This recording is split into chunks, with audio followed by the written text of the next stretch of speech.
I wanted to make a video about how my process has changed after November 8th. My name is Anna, and this is the Bake Book. So in my novel, teenagers growing up, the world just changed for them too, because while I was writing this, before November 8th, I was writing it for like the Obama era, but then Trump got his president-elect, so a lot of that has changed now. The last couple days, I've spent a lot of time processing what was happening. I haven't really been able to get a lot of writing done because I was just kind of trying to like wrap my head around what this future means for me. And then also I was trying to figure out what this change means for my characters, because they're not living in the same world that they were a little bit ago. They have a lot of things that's probably a lot more stressful for them in high school than when I was in high school.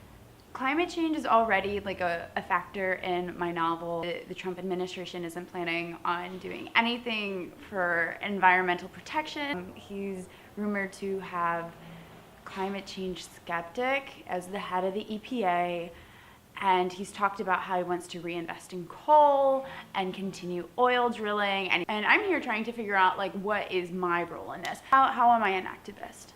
How do I get the voices heard that I want to be heard, that need to be heard, that, you know, the government is suddenly saying it's not okay. So I just wanted to talk about some changes that I was going to make in my story to mirror like this world we're living in and just make it even more loud and proud than it was before. The first one is my main character. I want her to be from an immigrant family. I'm from an immigrant family. My dad's an immigrant and my mom is first generation. I also want to incorporate like a climate change catastrophe, because they have been everywhere, not only around the globe, but in America too. So I think I'm gonna have a flood be like a major plot point, because I feel convicted to talk about this. It's go time, really. The veil has been lifted. A couple things, non-NaNoWriMo, you know, me and my husband were talking about like, what does this mean for us going into the future? How do we want to create? How does this affect the things that we want to create?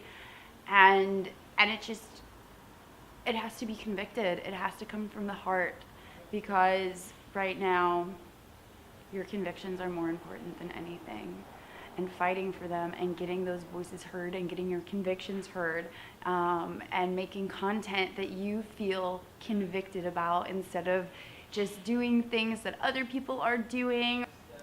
We moved here to Louisiana, I don't know, just like a few months ago, and we knew we wanted to do some sort of like climate change work. Probably make a climate change documentary. The tea's boiling.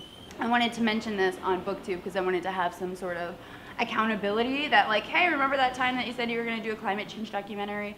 Yeah, so I will update the progress on how it's going. Today we're actually going to go get some B-roll of some swamps that have been taken by the Gulf. Yesterday I marched in an anti-Trump protest, and it was really liberating. I saw a lot of people crying, a lot of people you wouldn't think, you know, a lot of grown-ass people, men, women, just tears.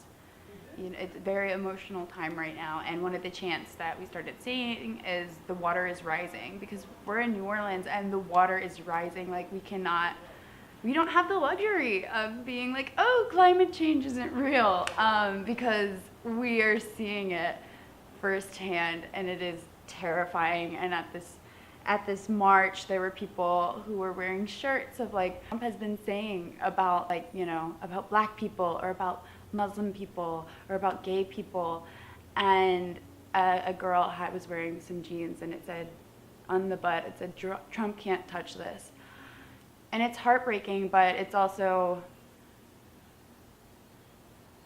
this is real, and this is the climate that is here and that we have to respond to and adapt to, but we don't have to adapt to it with hate.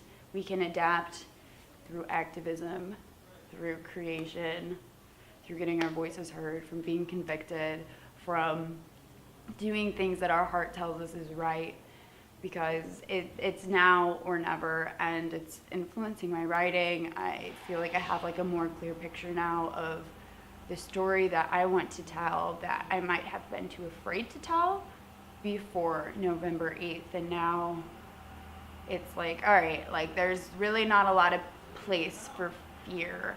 There's only, you have, you know, there's a lot of room for courage, because, you know, Donald Trump didn't get to where he is by being fearful. He did it by making other people fearful. We don't have that luxury of being fearful and not getting things done, because we literally have a clock for our planet. And like people like can't be pushed to the limits of being oppressed anymore, and just the police state and the fascist attitudes. We don't have that luxury to be scared. Thanks for watching. This is The Big Book. Also books that are very motivating and gonna kick your butt into gear.